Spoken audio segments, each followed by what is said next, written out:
Hey there, welcome. My name is Jessica Buchanan, and I'm a New York Times bestselling author, professional speaker, and founder of Soul Speak Press, a non traditional publishing company created for women who've been through something, now they know something, and they can teach us something. In Her Words is a podcast designed to support aspiring memoir authors on their writing and publishing journey. It's hard work, this writing and publishing stuff, and I want to empower you with encouragement and information so you can keep sharing your truth. So grab your coffee, your notebook, find a quiet space, and let's dive in. Hey there, everybody. Welcome back to In Her Words. I'm your host, Jess Buchanan, and I'm really excited to be here with you. This, at the time of this recording, and when this podcast goes out, goes live, this is a big week for me. This is a big week for us here at Soul Speak Press. We have our third volume, The Pilgrimage of Motherhood. Let's see, right here, advanced copy here. I'll show you. Boy, it's a hefty book. Look at this big girl. She's a big girl. Is coming out on Saturday, the January 25th, 2025. It is the, let's see, I guess 13th anniversary of my rescue, which feels like a weird thing to say, but it's true. And so every year on the 25th, for the last 3 years, have published through Soul Speak Press my own brand of anthologies, Deserts to Mountaintops. The first one was Our Collective Journey to Reclaiming Our Voice. That one came out in 2023. And then in 2024, Choosing Our Healing Through Radical Self-Acceptance came out. And now here in 2025 is the Pilgrimage of Motherhood. And then as we speak now, as I speak, we're filling up the fourth volume of Deserts to Mountaintops Out of the Ashes. And so it's been, man, it's been a labor of love. And let's see now, 2040, 60, we've worked with over 60 women, probably close to 70 to get these anthologies out. We work for almost a year, I'd say like a good 9 months. And I've talked about the anthologies on here before. But just to give you a little breakdown of what we include in this experience, this memoir writing masterclass, as we like to call it. We typically start around May of the year that the past anthology has come out. So May 2025, we'll be starting volume 4, Out of the Ashes. And then we work all through the summer, and we get everybody gets a chapter written in about 6 months, and the master manuscript is then submitted to Merrick for layout and design and proofing. And in the meantime, while we're writing, we're doing one-on-one group or one-on-one coaching sessions with me. I do those with each author. I feel like by the time I get to this point in the journey, I'm like brain dead. So I just suck down an espresso, but unfortunately it's not helping. So just bear with me. And then we also include 7 group coaching sessions in the middle of all of that, about once a month. And we cover everything from the basics of memoir writing to what like copy editing and developmental editing. We put the groups of women in smaller groups and do peer review. We walk them through the launch process in terms of like PR and social media and marketing the book. We also go to Philadelphia and film these beautiful book trailers with Helm Creative. And then we facilitate the audiobook recording. The goal is to have each author reading her chapter in her words. We have our own production team. The goal this year was to get the audiobook out at the same time as the print book and the ebook. It's not going to happen. It's going to be a few weeks late because it's like herding cats trying to get everything connected and everything to work together. But we do the best we can. So as you can imagine, the launch on the 25th, which this year is a Saturday, is a huge, huge deal for those of us who have worked so hard to put our story down, to really go back to those hard places in our stories and in our lives, to mine the meaning of them, and then articulate some takeaways. for the reader. This is our big offering. This is us turning our own horror into contribution. It takes a lot of courage. It takes a lot of energy. These women have paid financially and invested in the services that we offer. And so, it's a big deal. Saturday's a big deal for all of us. It's the highlight of my professional year. My husband travels for work and he travels internationally. He still works in international development, and he has to get to, I think, Malawi by Monday. And he he found out just like last week, and he was going to have to leave in the middle of my launch in order because we have a big launch party here in Alexandria, Virginia, where I live. He was going to have to leave to get on a plane to make it to Malawi, the other side of the world, for this meeting.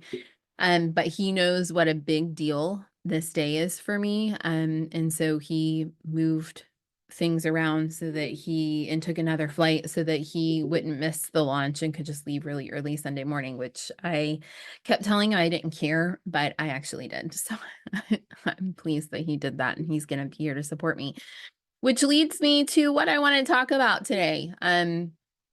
I always, always, always try to warn my authors at the beginning of our journey together when we start talking, especially about like the launch and PR and marketing and getting book reviews, because everybody's been really busy emailing their networks, soliciting advance reviews, because we've got a whole strategy that we use for the launch so that we can front load our purchases and our verified reviews, so we can hit bestseller status and #1 in new releases. It's just a formula really that we follow.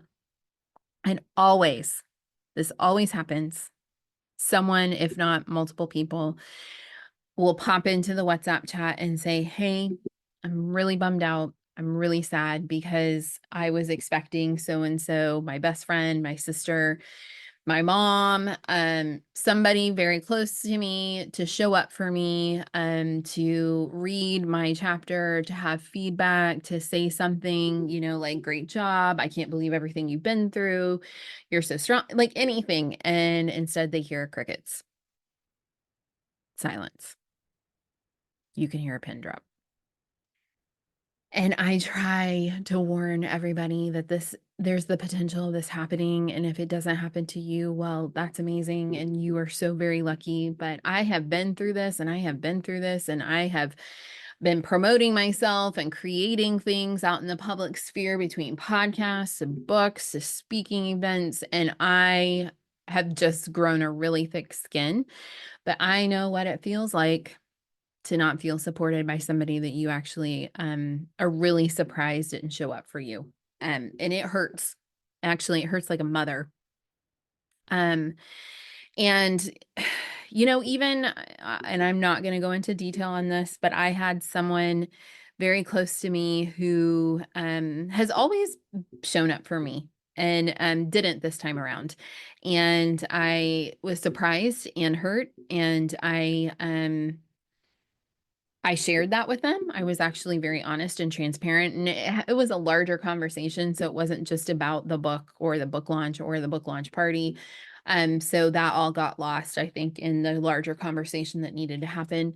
But it resurfaced again. I thought I was okay, and then it resurfaced again as I'm, like, having stress dreams about my launch party and forgetting to sell the books at the party, and checking on my list 16 times, and all the things. And I spent one morning journaling a couple days ago. It was my entire morning of free writing, of trying to figure out why this bothered me so much. Um, and all I could really figure out is that sometimes it just hurts, and it just sucks when people don't show up for you. Um,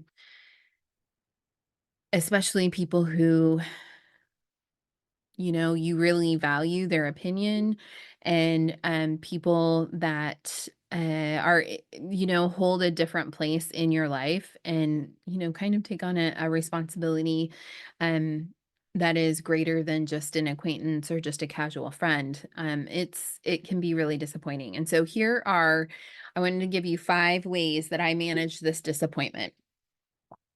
when silence is louder than words. Okay, that's what we're going to call this podcast episode. And this, you know, is expressly linked to when you're publishing a book. Okay, not when you're talking about writing it, but when you're actually publishing it. All right. So, my first recommendation to you, my first piece of advice is to not let their silence drown out the applause of other people. All right. And I have to constantly come back to that and remind myself of that. I can get really stuck on the lack of applause from one person who means a lot to me, and then ignore all of the other support around me. And I will give you an anecdotal story from back in my college days. I was in my young 20s, and boy, I had a crush on this guy.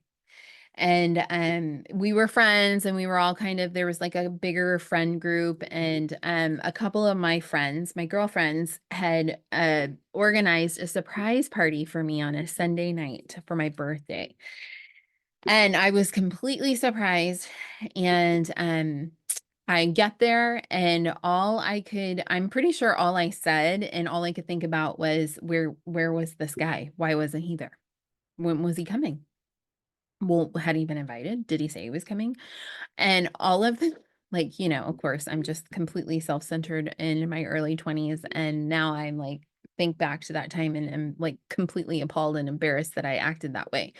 But I think about that sometimes, especially in relation to the context of this conversation, because we can get really stuck on that one person, that one individual who's not clapping for us. And then we miss out on all of the other applause that's going on around us. And I'm using that metaphorically, right? But, you know, I would encourage you, again, acknowledge the pain and the grief and the sadness and the hurt feelings. Absolutely. I'm not telling you to ignore how you feel. Acknowledge it, but then try to focus on the people who are showing up for you, try to focus on the people who are interested and who are buying your book and who are coming to your launch party and who are leaving the advance reviews and who are asking how it's going and who seem genuinely interested in the work that you're doing. Don't chase the person who couldn't care less. Actions really do speak louder than words most of the time. And I don't know who said this, but Dr. Phil, believe people when they show you who they are. Maybe, and this is a hard one to face and a hard one for me to accept in relationship to a couple of friendships. Maybe they aren't as big of supporters as you thought they were. I know. I hate to break it to you, but you might need to sit down and journal and write through that one. All right. My second piece of advice is, you got a lot on your plate right now. You got a book coming out. You're about ready to share your story with the world. Maybe you're traveling, like my authors are traveling to DC for this launch party from all over the world. We have an author from Australia. We have an author from Vancouver. We've got them coming across the country. Don't waste your time and energy trying to figure out why or why not this person is or is not showing up for you. Accept that they didn't, and then move on. Move on with the list of to-dos that you have. Move on with, appreciating the other people that have shown up for you. Maybe you have to put it up on a shelf and compartmentalize until you can come back because it needs to be dealt with. I'm not saying ignore. I'm not saying stuff down. I'm not saying don't acknowledge your feelings and things that need to be addressed, but I'm saying for the time being, don't sit there and I have a tendency to ruminate over. It's a very comfortable place for me to go into victim mode. And it's very comfortable and easy for me to go draw a bath, get in the bathtub and sit there and think about how crappy it is that so-and-so didn't write a review for me, or so-and-so hasn't RSVP'd to the launch party and blah, blah, blah, blah, blah. It's real easy to get stuck there, but it's a waste of my time and energy. And if you feel like you just have to know and you have to go and confront them or ask them, here is my third piece of advice. You need to prepare yourself for the answer. If you are going to go and ask this person or this group of people, hey, your book club, maybe it's your writing club, like, and you want to know, why didn't you support me? You read Anna's book, but you're not going to read mine. You didn't pick mine for the book club, or, you gave a lot of great feedback and advance reviews for Betty's book launch, but why not mine? Girlfriend, you better prepare yourself for the answer. Okay. Sit with it and think, do I need to know so badly that if the answer is, well, I didn't like it, or I didn't think it was very well done, or I didn't think the writing was great, or I just, it's not a priority to me. I've got a lot going on right now. Are you prepared to accept the answer? Or is maybe not knowing for sure the better option for you right now? Think about that. Okay, the fourth thing I want you to remember is that your joy is just too hard won to let it um, be taken and stolen by somebody else who probably isn't even thinking about you, to be honest. I've been all into the Let Them theory by Mel Robbins, although I just read something on Substack that she is being accused of plagiarizing the concept because of an independent poet who actually posted her work in 2023, a poem called Let Them and then Let Me. So I read the Substack article. I'm not convinced it was plagiarism. I think Let Them is really not that big of a, like, it's not that creative. However, whoever the phrase belongs to, it may not be creative, but it sure is powerful. And I've been employing that in my life lately in lots of different capacities. And I actually shared in a podcast interview between Oprah and Mel Robbins on the Let Them theory on this book that she just published. Um, and one of my authors wrote me independently and said it really helped because she was struggling with somebody not showing up for her and not supporting her in her storytelling. And I said, yep, you know what? They don't want to write a review. Let them. They didn't answer your email. Let them. They are not coming to your launch. Let them. They're not going to host you at their book club. Let them. But then on the flip side, it's kind of like, well, let me then go ahead and toot my own horn. Let me go find another book club. Let me organize my own book launch. Let me, go find a bunch of other people on Instagram who are happy to write a book review. All of my book reviews, my advanced book reviews that have come in so far, I hardly know anybody. They're all total strangers that reached out to me after a viral Instagram reel who volunteered to read my chapter. Not one friend really. They've done it for me before, but I don't really have any friends who showed up for me in that capacity, and it's okay, right? I didn't ask, but also I can tell that they're not reading my emails. But it's okay because it's, let them, whatever. I don't care. And this is like my fifth piece of advice here. I think this is probably the most important thing I have to say to you today is that you have to toot your own horn. You have to celebrate your own self. You have to be your biggest fan. You have to be your most truthful critic. It's you, you, you, you, you. You know how far you come. You know the journey that you've been on. You know how much healing work you've done. I read something the other day and I wish I had screenshot it because it was just so good. And it was kind of something along the lines of like, people can only see you or like accept you to the extent that they can see and accept themselves. I'm not getting that exactly right. But it was something along those lines. And it really resonated with me in that moment because of this, because I was contemplating a person that I didn't feel was showing up for me. And, I thought, it's just like, it's not about me. Right. And when I get online or when I'm focusing on the work that I've done or I'm tooting my own horn or Soul Speak Press's horn, I'm not doing it out of ego or for me and look how good I could care less. I don't care. It's about the fact that I want to get these women's stories out into the world and that's the way I have to do it. I love how Oprah says, why is everybody, again, I paraphrase, so hard on me for being obsessed with myself? Like, who else am I supposed to be obsessed with?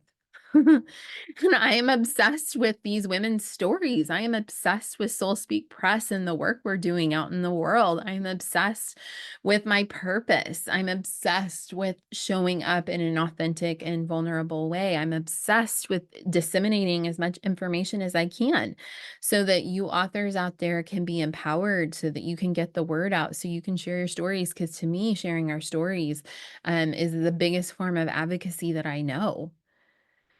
So, again, I want to acknowledge it sucks, it hurts, it's painful. But if you get like move your gaze around and you stop focusing on that one person who's slighting you or who's not showing up, your eyes will be opened and you'll see that there's a whole crowd standing behind you, holding you up, lifting you up, supporting you, cheering you on. They may not even be people that you know, but they're there. So if you are listening to this before your book launch, I wish you well. Send us an email and let us know how we can support you. And at the end of the day, all that matters is that you just keep writing and telling your story, because your story matters. In Her Words is hosted by me, Jessica Buchanan, and is produced by Soul Speak Press, a non-traditional publishing house for women who are ready to tell their story. If you would like to know more about our submission process, I encourage you to check us out at www.soulspeakpress.com or follow us over on Instagram at soulspeakpress. We appreciate all your questions, and if you would like to leave us a review, we would be so grateful.